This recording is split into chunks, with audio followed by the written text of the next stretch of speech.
to the how do you call it, to the hospice, yes, that the support group is just 8 weeks, 6 or 7 weeks.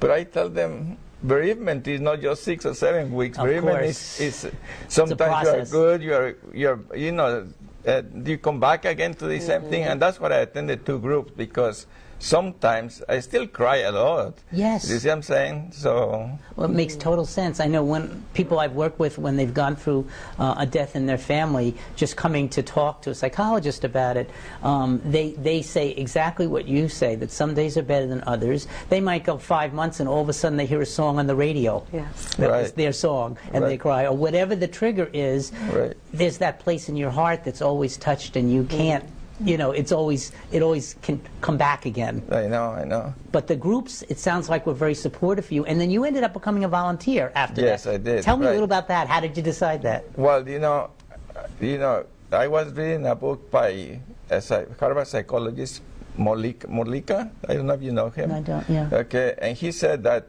when you go through a trauma in your life, you can recover if you do 3 things.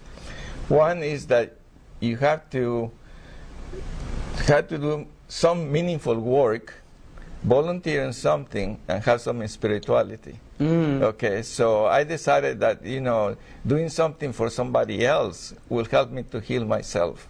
And as I went through all those processes, you know, I volunteer a lot in my church, I volunteer in the hospice, and also I got a part-time job now.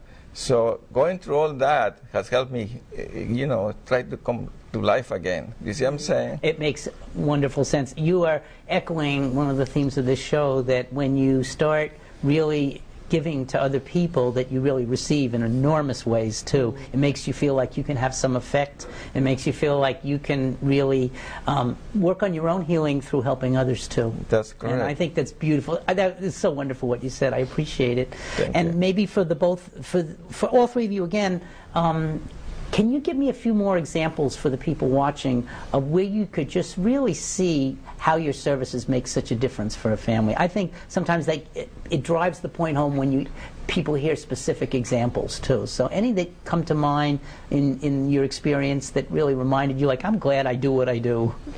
Well, one of the things we do in hospice is, in the bereavement process, we follow the family for a year. So we make telephone calls at 3, 6, 9, and 12 months.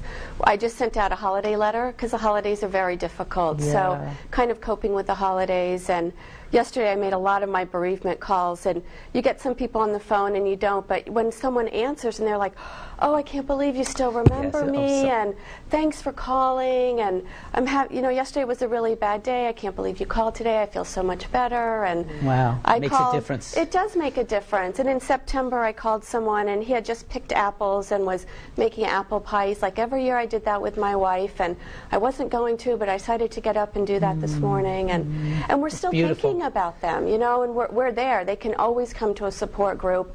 We have a wonderful lending library that people can come into and get any books. We've got CDs now, and we have a remembrance room with relaxation tapes and a board. You can write a note to your loved one and put it up, and all that's open to our clients and the public too. I love it. So everybody's welcome. The things you said, Christina, that you're really emphasizing the fact that the caring goes on. It's not just, okay, we'll help you with the person in your life that is passing away, but it's more like you as a human being. There's a continuity, there's a follow-up, and boy, is that important. I'm glad you said that.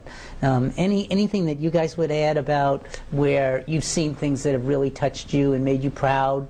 I'm sure that you feel proud about a lot of things, but are there some examples, things that come to your mind with people? Well, we get letters all the time from families. I think that that's one of the biggest things that we get, and we generally pass them around the agency. And they say things like, you know, we literally would not have been able to do it without you. We have no idea what we would have done. Thank you for, you know, you said it yourself, is that just being able to take their loved one home, how important. I think that, you know, it's the little things that mean so much to them, to be able to be home with family, surrounded by their